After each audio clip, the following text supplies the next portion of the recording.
Hey there, everybody. Welcome to our new edition of Big Brother 22 All-Stars live feed spoilers.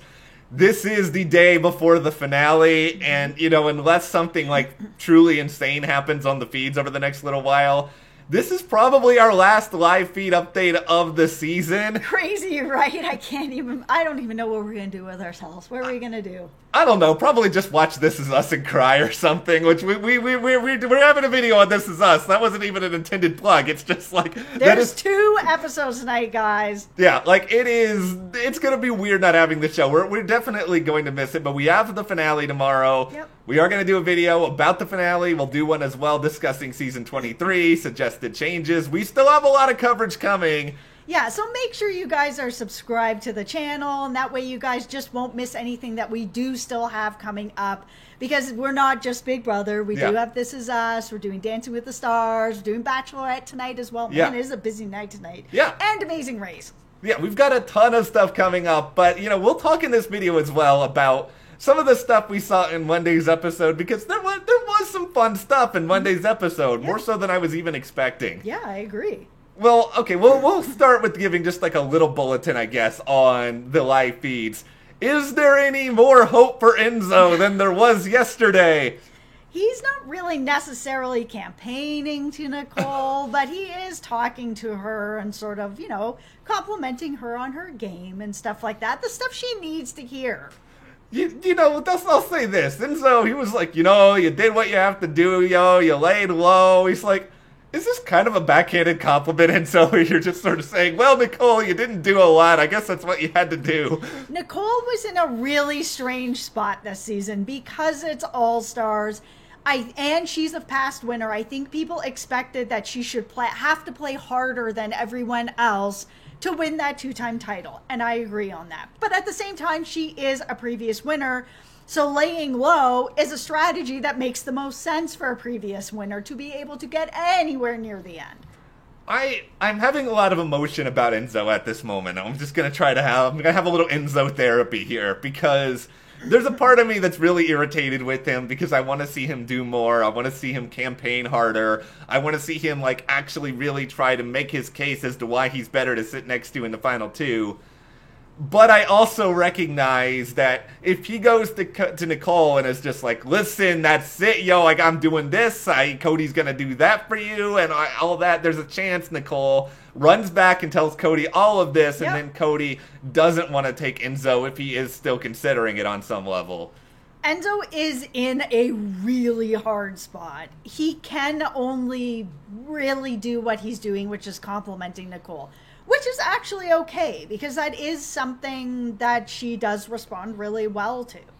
I think the other thing with Nicole, and maybe Enzo realizes this, is that Nicole's going to do whatever Nicole's going to do. Nicole, she's not someone who's going to, unless she really is just taking Cody based on emotion to the final 2 or whatever else, or family connections or whatnot, because she really does play this game a lot in terms of what's best for my game first, and I think Enzo probably thinks that if Nicole feels like she has a better chance of beating him, that she would actually do that, but I think he feels pretty confident that she's not going to take him at all, so. There was a period of time that I thought that Nicole wanted that 2-time win more than anything, that she was willing to burn Cody for it. There was a period of time, 2 weeks, that I was like, man, she could really do this.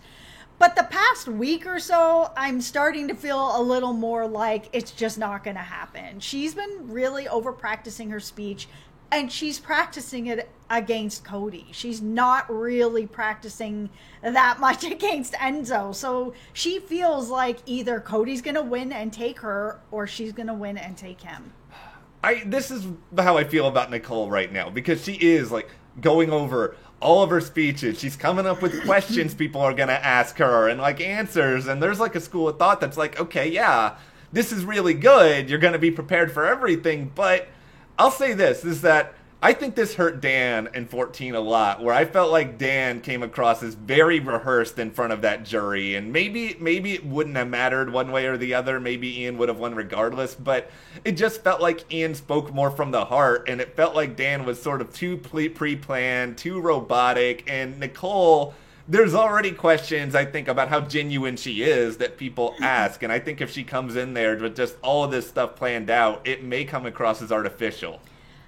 I think it's hard to know because Dan has a lot of confidence. Like, he does. We've met Dan before. Dan has charisma for days. Yes. He has confidence for days. Nicole doesn't have that. So a lot of ways I can see that she's a person who would need, and I can relate to this. I'm a person who doesn't have confidence either. That you would need to rehearse this stuff over and over and over again because she may get tripped up if she doesn't have her stuff prepared. This is probably what frustrates me the most about these final days of the live feeds. I want people to be like, school's out in 24 hours, let's go crazy, let's start jumping on the furniture, let's let loose. Instead, they're just like freaking sleeping all the time. It's like, I don't know, it felt like Enzo was upright for like 4 hours yesterday, and that was pretty much it. I want more from these people. It's tough. The last few days are always pretty dry. I mean, anyone else out there who's watched season 1, those last 3 that were left there with like Eddie and Josh and them, they were all just like sitting around and sleeping. There's nothing to do. I guess at this point you've probably explored every nook and cranny of the house. You've told every story you can possibly tell. It's just, I don't know. I want the feeds to go out with a bang. Instead it's like a wah, wah. I'm like, just come on, guys. Like all season long, at least they're up. There's that, I guess, and also Nicole.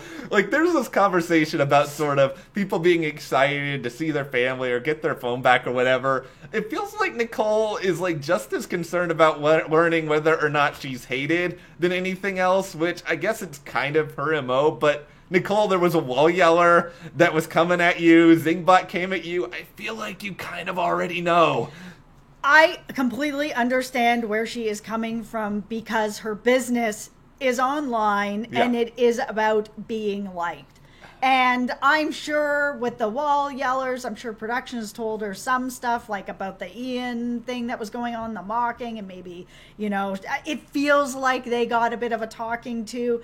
I would be worried if I was her because your business is influencing people. And if people don't like you, you can't influence people.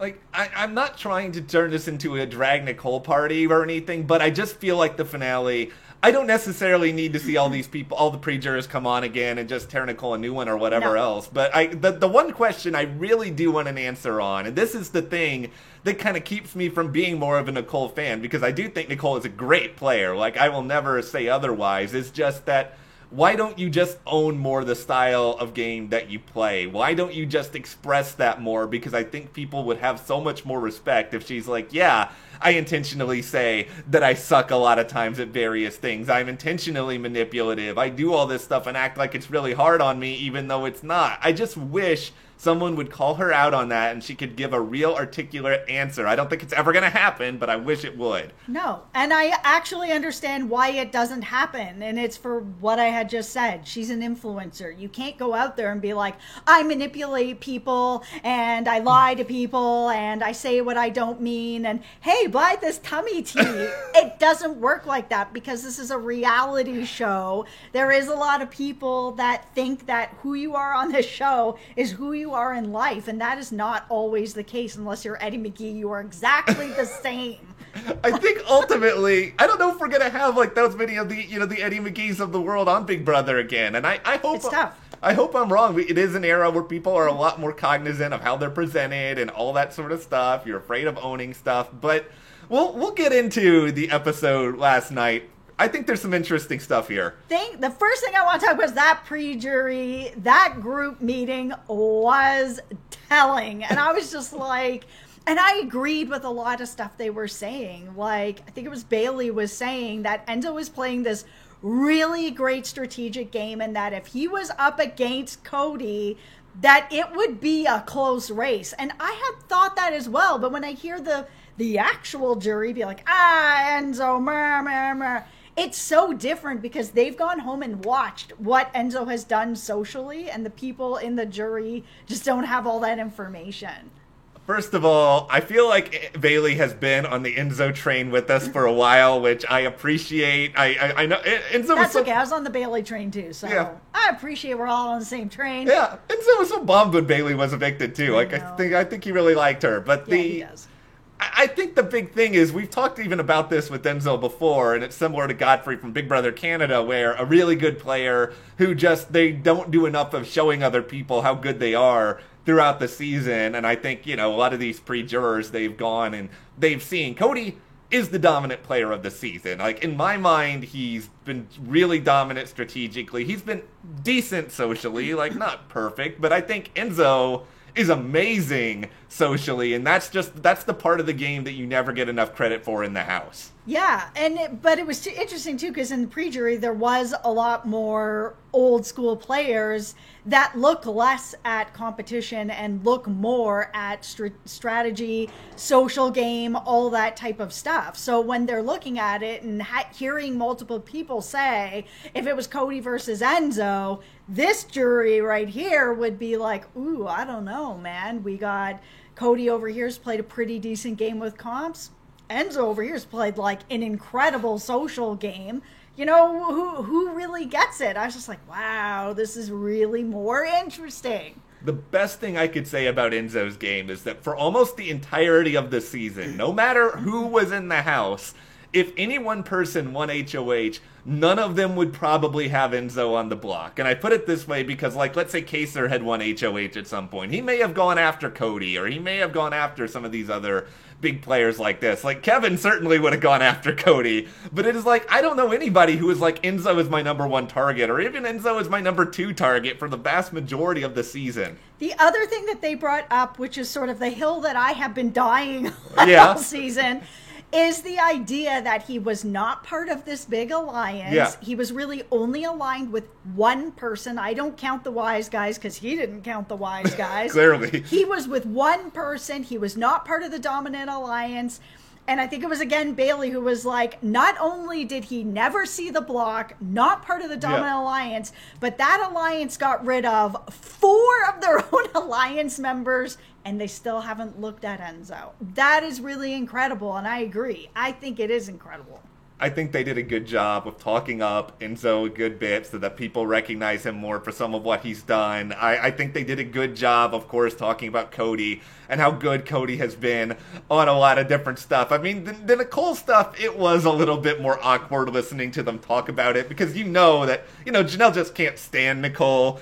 And I understand a lot of it, but I think Janelle is not an unbiased source on Nicole's game. No, but at the same time, I mean, Nicole played a decent game. I've never taken that away from her. She is a good player. It's just because she's playing for something different than what the guys are playing on. She's playing for a 2-time win and a second $500,000. You have to play as Julie lied at the beginning of this episode, all 3 of these people played a near flawless game. That's not true, Julie. Yeah. Nicole did have to hide out because she is a previous winner. This is the path she chose. Yeah. But I don't know that that's enough. Nicole Anthony in this whole thing was like, oh man, the fact that she got to the end and she's a previous winner, I would look at that. David said the same thing. But then Janelle's kind of like, nobody targeted her and waste their HOH on that because she's not a threat. Yeah. And I have agreed with that. I'm not dogging on Nicole for the Nicole stands out there. She did play a good game, but she didn't play a 2-time winner game for me. I think I have to agree with that mostly because, she was able to use, kind of like Janelle said, she had this big advantage in sort of being able to hide behind certain people. She didn't make necessarily a lot of moves. She wasn't this big dominant force for a lot of it. And, specific mistakes. Ian probably left much earlier than she wanted, and she has to take some responsibility for that as a game player, even if, there was a very weird circumstance that week with HOHs, But she may have had an easier time beating Ian considering only the amount of game that we got to see from him because he was doing the same thing. Yeah. And so they may have been able to get to the end together if he had kept playing that game where he was just being under the radar, not really winning anything, not really doing anything. I mean, she may have been able to beat him She Yeah. can't beat Cody. No, I still don't understand or envision the way in which Nicole beats Cody. I mean, Nicole Anthony brought up this bitter jury issue in that whole package, and I've said this before, but if you haven't heard me say it before, I don't really love the term bitter jury because I feel like if you are good enough at the game, the majority of the time you should be able to find ways to turn jurors around. I mean, there are situations that sure are almost impossible or whatever else, but I still feel like Kevin. Like Kevin, but Kevin is, just one vote. And if he is salty, you can work around that and you can win over other people. It's like Paul in season 19. I mean, yeah, Cody was never going to support Paul. That was very, very clear, but Paul could have done more with other people. And I think if Cody, by some weird miracle where we end up having to eat dog treats, if he loses to Nicole at the end of all of this, I don't think it's going to be because solely all these people were bitter. It's going to be because, okay, well, clearly he either didn't do a good enough job in front of the jury at the end, he made some mistakes along the way with how he treated people, or it's just that they were looking for something else and he didn't find a good way to provide that and he didn't pick up on those cues. Yeah. It is going to be an interesting finale, I think, just from the standpoint of who obviously wins the final HOH. Yep. If Cody wins it, could he actually take Enzo? Is that still on his mind? I'm still not 100% on it. No, the more I'm thinking about it and how hard Nicole hits, like, their relationship and their friendship and their families are friends, like, Cody knows he can beat her. It just doesn't matter who he brings, like... And because he has an outside of the house friendship with Nicole, I just think he's going to be like, you know what? I'm just going to bring her. She's, she'll win the 50,000. I'll still win the game. This isn't like he's bringing Derek to the end. No. He's bringing Nicole to the end. And yeah, there'll be David who will be like, oh, wow, a winner got to the end. Okay, you can have my vote. But no one else is voting that way. Yeah, I really think the best case scenario for Nicole, once again, I could be driving the clown car one last time tomorrow. That clown car is on fire on the side of the road at this point. There's no wheels on it anymore. I will be dragging the clown car around if I'm wrong. But I think the best thing Nicole can hope for is maybe 3 votes. I think Cody, he's been so dominant throughout the game. I think we'll look back and think he played a really good game at the end of all of this, even if we all were just like yawning our way through parts of this season. But that's it. I mean, to quote Enzo, like, this is where we are. The finale isn't just one day.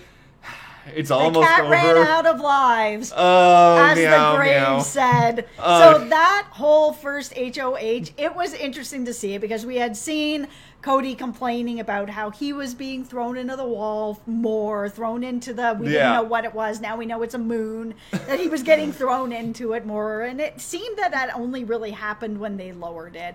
And it seemed that Nicole figured out if you lean back, you can get over it. And of course she was like, I'm not going to share that. Yeah, why would she share that, Cody? I'm sorry you did not figure this out like Nicole did. But I loved the grave. So Enzo's grave said, this cat ran out of lives. We had Cody who said, he lived every day like it was ab day. And Nicole's was the best. This destination funeral was amazing. I died laughing. The production design team for the show deserves a lot of credit for what they've been able to pull off. And by the way, we're hard on production every now and then, but huge shout out to the crew who have been away from their families a lot this season. Yeah. Had to work in really, really hard conditions. Yeah, and we're probably working with a skeleton crew, so they're working harder. Yeah, like, I really hope we get more live feeds and everything else for season 23, but I'm really grateful they were able to pull this season off and everyone was safe. Thank you for giving us a season at all. I know, no kidding. Well, like we said, we will be back tomorrow to drive this burning wheelless clown car to the end of the road. But we will also be back tonight for those of you who are This Is Us fans. We are going to have a video up, and Bachelorette is tonight too, guys. Yeah, so thank you guys so much for watching. We hope you check out some of our other stuff. And what do you want to see on the Big Brother 22 finale tomorrow? Share in the comments and give us a like, subscribe, support us further. Check those links to the store, our Patreon, and we'll see you here next time.